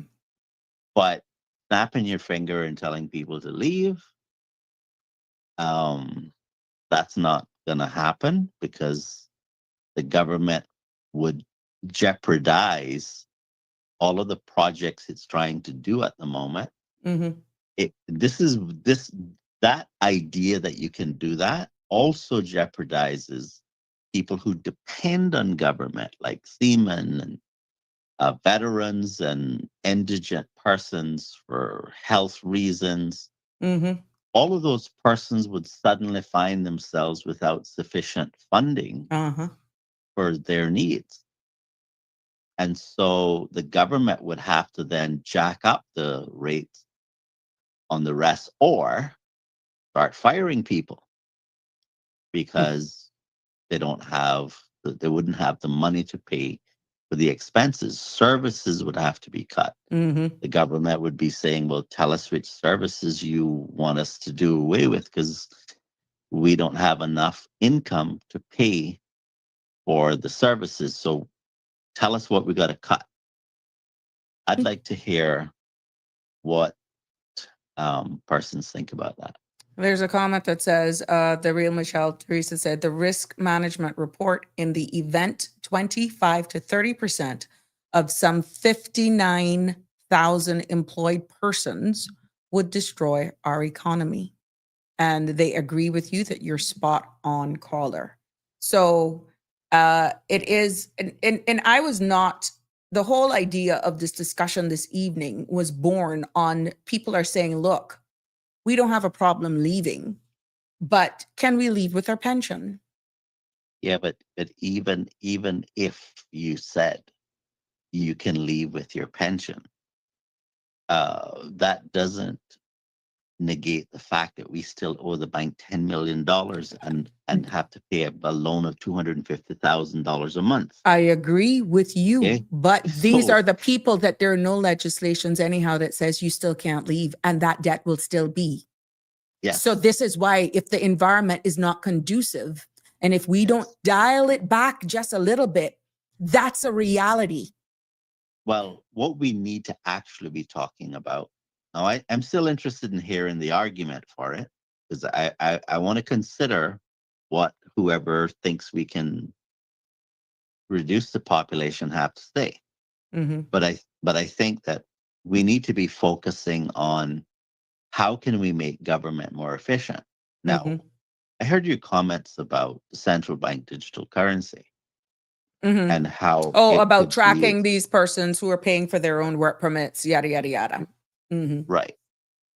So let's just say that I go up to a water fountain and I decide I'm going to get a glass of water. I could recklessly go to the water fountain and not consider what this strange looking color in the water is, Mm-hmm. right? And I could just drink because I'm thirsty. Mm-hmm. And all I'm thinking about is what I need at the moment, not realizing that strange color is arsenic. Mm-hmm. And I'll be dead soon because I didn't consider the risk associated with the actions I was taking. And what I'm saying is that you could make the argument that a pro of central bank digital currency is that you would be able to identify that particular crime. Mm-hmm. But what you're overlooking is the risk of what politicians can do, the harm that they can do. And so you have to ask yourself, is it really worth losing our rights and our freedoms because we want to identify someone who's having their employee pay for their work permit? Work permit. Mm-hmm. I think the argument should really be that the persons who are being wronged Mm-hmm. should report that that is happening. I understand what the risk is to them, but what they're asking me is I need to risk my freedoms because they're too afraid, and my answer to that is no. Mm. I'll leave it there for today. Oh, thank you so much. Very interesting. Let's just get away in on this. We got Dane Shillett that says capitalism is never enough. Capitalism needs people and money to exploit. What's your take on that? Well, there's always risk in things you do, right? So will there be an opportunity for someone to exploit someone in any given situation? Yes. But if you think socialism and communism is a solution, you're not thinking about the risk there. Mm-hmm. Mm-hmm. So, I went to Cuba once, and I was talking to someone, and I asked, "Is it really true that everyone is equal in the system?" Mm-hmm. And the answer that I got back was no, because it's they all make less money, Mm-hmm. but not an equal amount of money, which is the same for thing. us, Yeah. right? Yeah. Relatively speaking. But except that you've lost your freedoms, because now these central planners get to decide what you do, when you do it, how you do it, Mm-hmm. how long you will do it for, or whether you'll do it at all. Mm. instead of you deciding whether you're going to get on a plane because you've worked hard all year and you want to go on a vacation, you're free to do that. I think we need to be careful not to squander the freedoms that veterans have died for. Right. Okay. I saw a video of a man in the UK dressed in his military uniform, and he was complaining. The caption on it was really a complaint to police officers who are trying to prosecute people for just making simple comments on social media. And it was basically saying that's not what he fought for. He fought for freedom. And in his old age, he's witnessing the destruction of the freedoms that he fought for. What I'm want to say to the Caymanian people today is this: rights cost you something. It costs your participation. Sometimes it risks you having to lose other things, but the benefit of having the freedom is worth the fight. Because if you didn't have the freedom, just imagine that you would have to do what you are told by the authorities, and if you don't do it, Right. or you're not able to do it because you're perhaps not as well physically as you would like to be, that there's negative I can't even Repercussions. say it for you, Yeah. right? Yeah. And so, you have to realize that socialism and communism is being sold to the world as a new, improved version. It didn't work. It's not working now, and it never will work. Because when you strip the freedoms away from people, they become dependent on the government. And dependency on government is not the definition of prosperity. Right.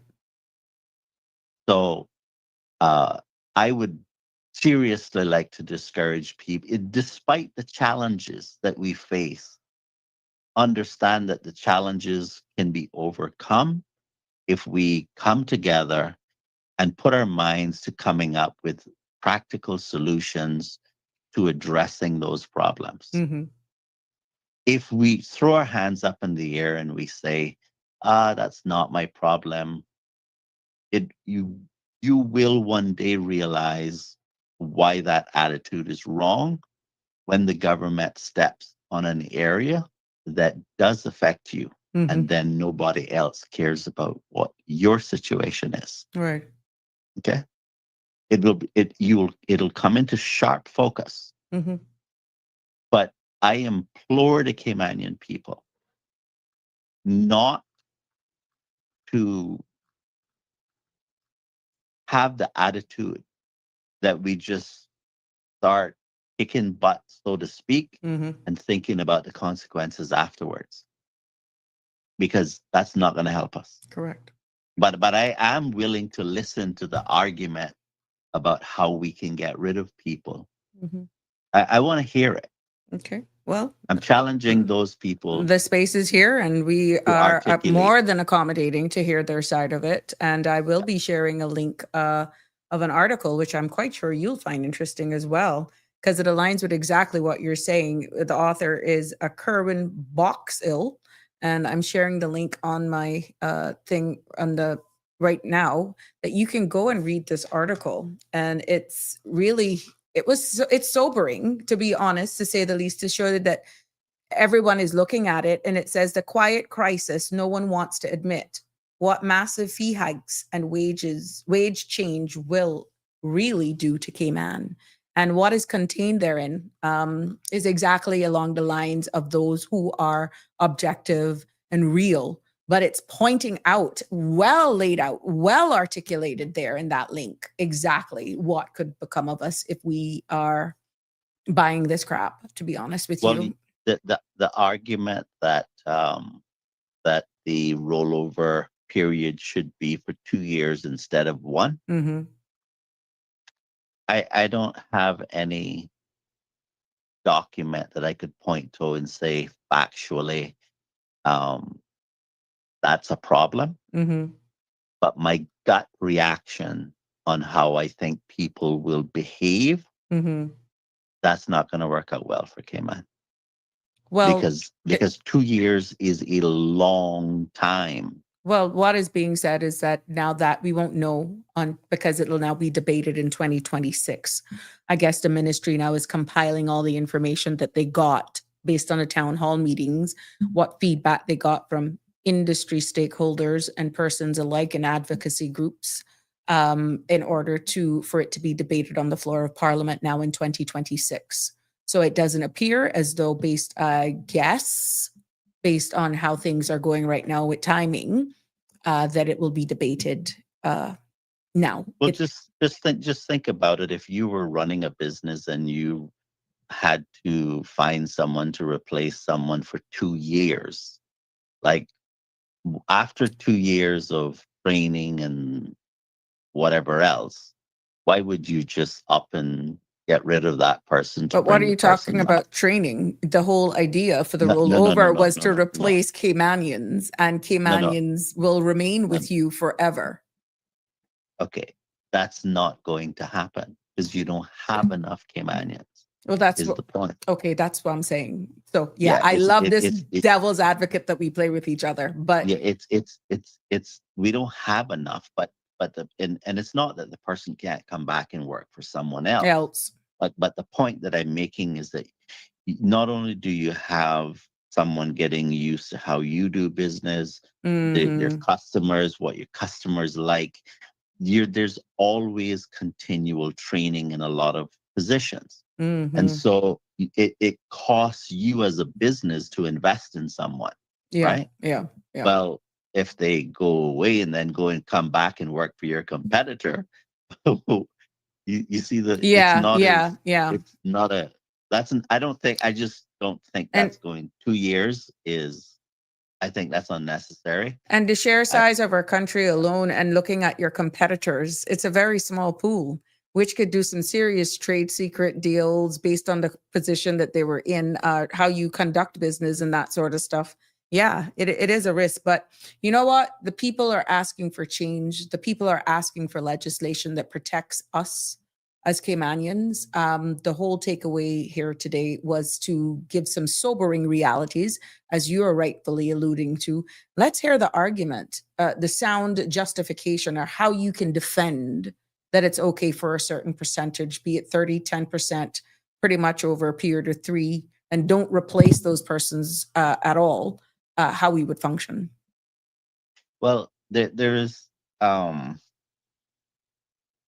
so when you have policies that you're hoping will result in a certain outcome, I think some of these things are a bit harsh, a bit extreme, and they don't really address what the real issues are. For the most part, what I'm hearing is that um, certain types of offenses are either not reported or on the side of the government, not issues are not there isn't sufficient enforcement. Arm to really, You yeah. could change your policies to be whatever you want it to be. If you're still not enforcing If it, you're still going to it's end up for in not the same correct, position. correct. And so what I would prefer that we do is that instead of making just radical changes, why don't we just say, well, okay, how do we better enforce this? Mhm. I mean, to me, that seems a more practical approach than, you know, um, just trying to have these wild changes because people asked for them. Yeah. But then some of the breaches could be some of our very own, just saying, in high positions, Well, just for conversation. even if you had a communist system, that would be the case as well. So I mean, that's Just thought I would inject that. so how would we deal with corruption in high places? Well, the same way that someone who's being asked to pay for their own work permit Correct. would have to be, you'd have to come up with the courage to deal with To it. just deal with it. I mean, it's not really rocket science. And I'm not saying it's easy. I'm not saying it wouldn't have a cost.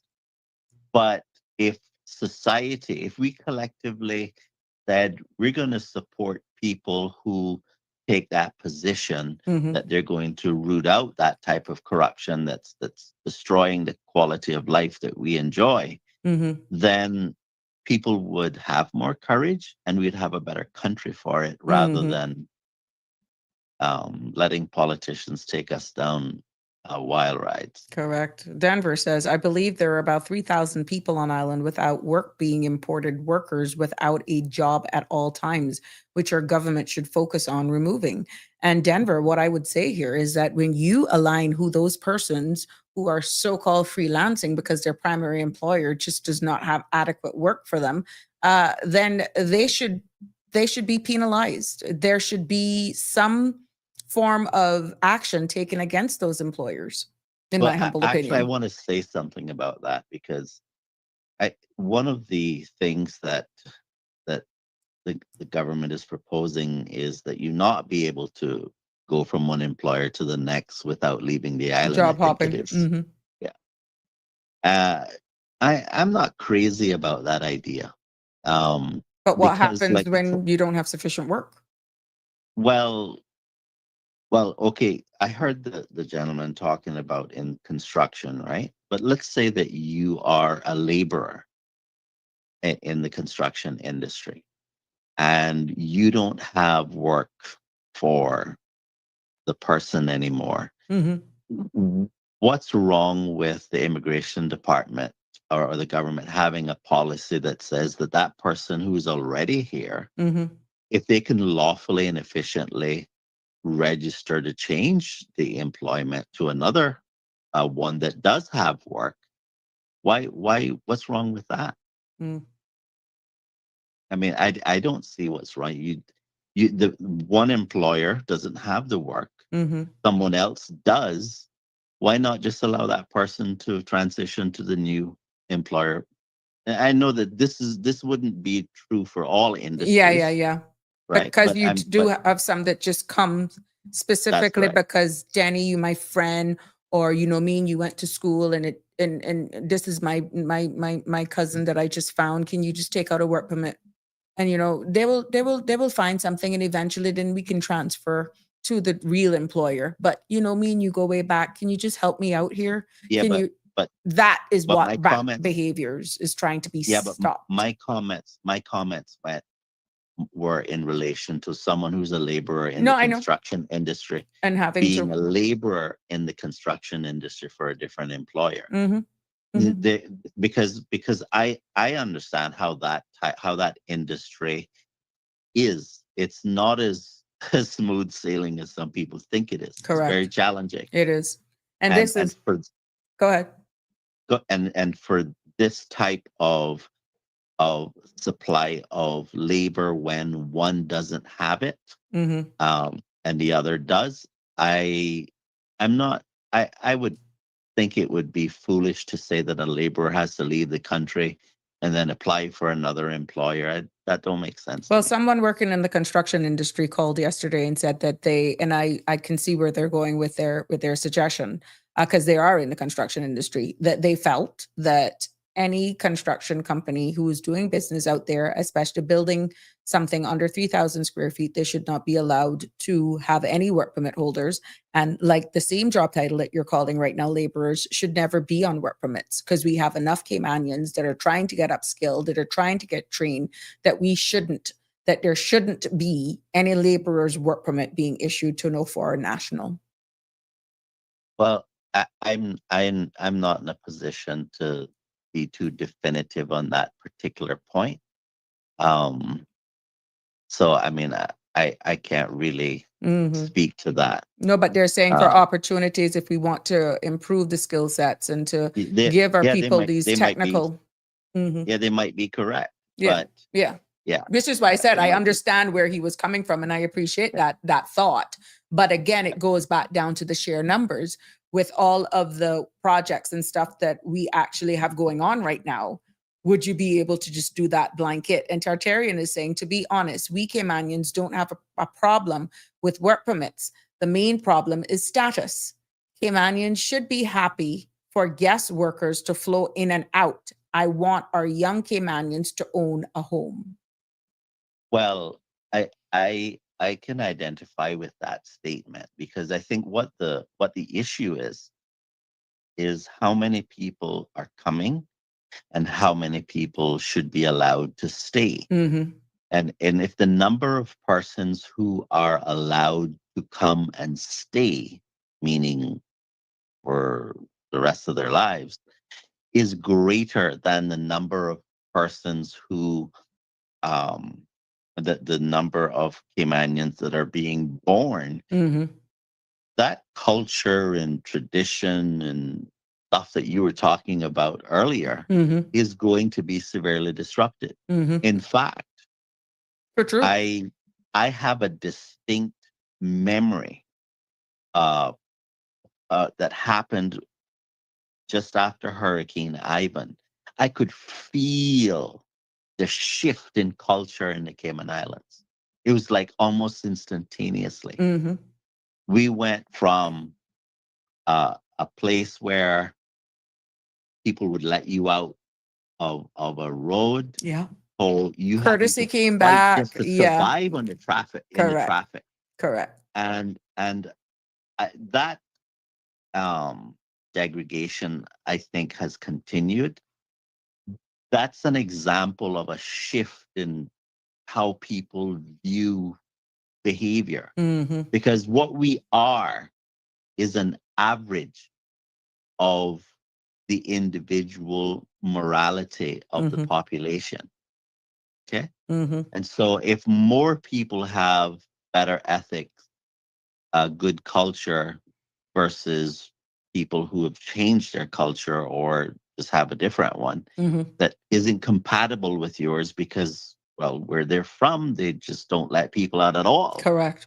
That's going to show up in the average behavior. Yeah. And for me, Hurricane Ivan was that period where Cayman took a drastic turn from where we were going culturally. It kind of almost like And recalibrate. yeah. Yeah. Mm-hmm. Which is Anyhow, what I I'll think leave it people there. are asking for with this immigration reform. But Well, it's different times now. And that is where the balance, it's a delicate well, balance. well, why is it that the government is rejecting the cap that I have proposed on the number of people who should be allowed to get status, and any, say, in a period of a year? Mm. Why is the government rejecting that?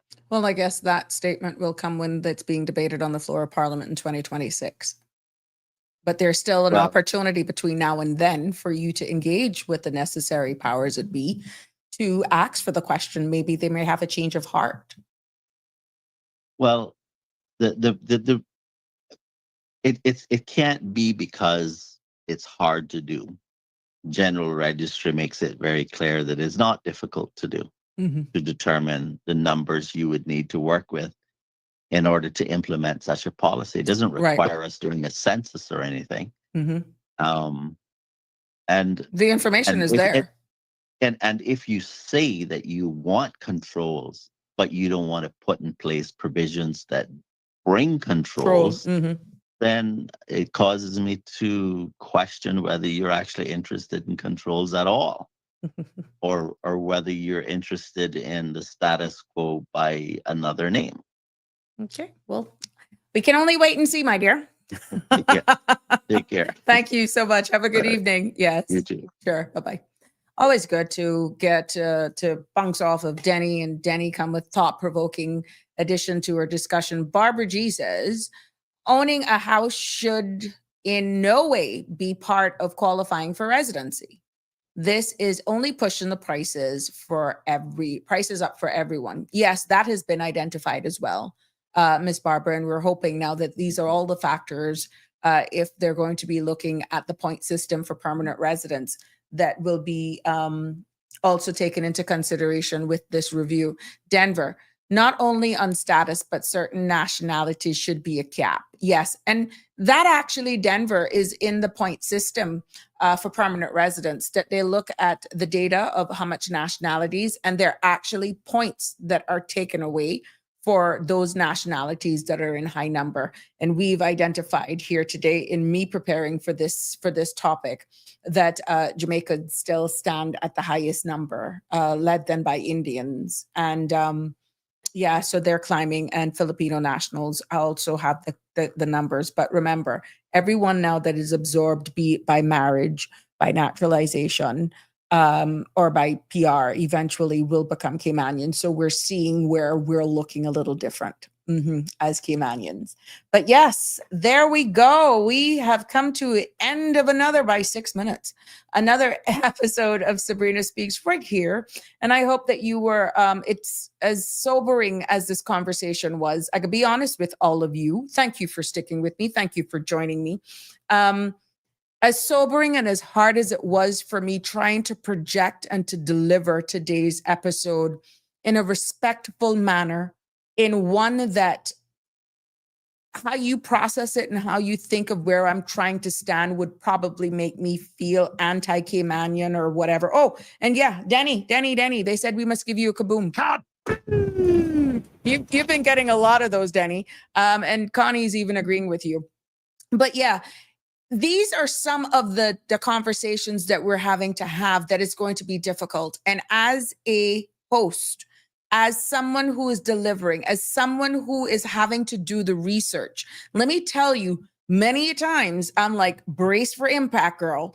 And just keep focused, keep honest, keep truthful, keep neutral, keep nonpartisan, but have the real conversation, because somebody has to do it. And this is why your feedback is critical. Your feedback, your participation, be it commenting, calling in, is critical, because I'm here to not only just talk, to deliver the facts. And at the end of the day, this is happening real, whether or not we want to admit it or not. But the lines are blurred, and how the information right now is being presented, there's more questions than answers. So until tomorrow, it has been a pleasure. Connie saying, yes, she agrees with you, Danny. Good night. Oh, good night to you, my love. Thanks for another great show. You're more than welcome, Miss Barbara. Thank you for participating. So doesn't government have the power to control prices and consumer protection? That requires Dean Shillette political will. And we have been hearing persons ask for some consumer protection laws, but of course, maybe that's something that we can look into as well. How could that have an impact on us? We need to look at all of these things and how we're asking for these, because there is a national broad impact on any decision that we make, even though people have been calling for consumer protection legislation for years. Price control, hold on. You may think that is the way to go, but it's deeper than that, Dean Shillette. I will probably do some research on that and do the pros and cons for you to let you know how that, if that is mishandled, then I'm sorry, my love. We're going to lose business for you telling me how much I should be selling a tray of eggs for, how much I should be charging for, let's say, getting my nails done. There are just certain things. That is a deeper, and without statistics, Dean, we gotta be careful with that one, to be honest. Yeah, Tartarian. A man told me he would never do certain jobs back in India that he is now doing, that he's doing here in Cayman. It's not only Caymanians that has that attitude. Oh, Tartarian, that is me saying what you can imagine the attention I would get that if I were caught or seen at Foster's being a cashier. Nothing wrong with the job, waiting tables or being a server at Mango Tree Cabana or something like that, how people would behave. Yeah. So again, I agree. Thank you, Tartarian, for sharing that. And it's just how we feel amongst our own. And look at how much the population is in India. But can you imagine if they're saying that and their population is so big, he can move to another part of India and do menial task, whatever, or how you look at it. But again, it's how you're being perceived by your own that is really sad. But for us here in the Cayman Islands, where we don't have nowhere to go, as long as it's an honest living, or if we're in the position to make an income for ourselves, be it cooking food, selling jerk, whatever, as long as it's legal, who cares? You're making an honest living and you're not expecting government assistance. I think we should be applauded for being independent. But again, it has been my pleasure bringing you another episode of Sabrina Speaks. It's always good hearing and getting your feedback. It means the world to me. Until tomorrow, please remember the drone show is happening this evening out in town. I'm not so sure if I'll be going. By the time I get there, it'll probably be done anyhow. So until tomorrow, have a good evening. Mwah. Love you lots. Good night. Stay safe. That's a wrap for today's edition of Sabrina Speaks. Thank you for tuning in and for being part of the conversation. Remember, the dialogue doesn't stop here. Stay engaged, stay informed, and most importantly, stay empowered. We'll be back tomorrow at 5 p.m., same time, same place, right here on CMR TV and radio, where your voice matters and your truth is heard. Until then, Cayman, take care of yourself and each other. That's it for today's edition of Sabrina Speaks, where your voice matters, your story counts, and your truth is always welcome. Join us weekdays from 5 until 6:30 p.m. right here on CMR TV as we dive into the topics that matter most to you. Catch the show live or on demand at cmrtv.com. And don't forget to follow us on Facebook, YouTube, and Instagram so you never miss a moment. Until next time, stay informed, stay engaged, and always speak your truth.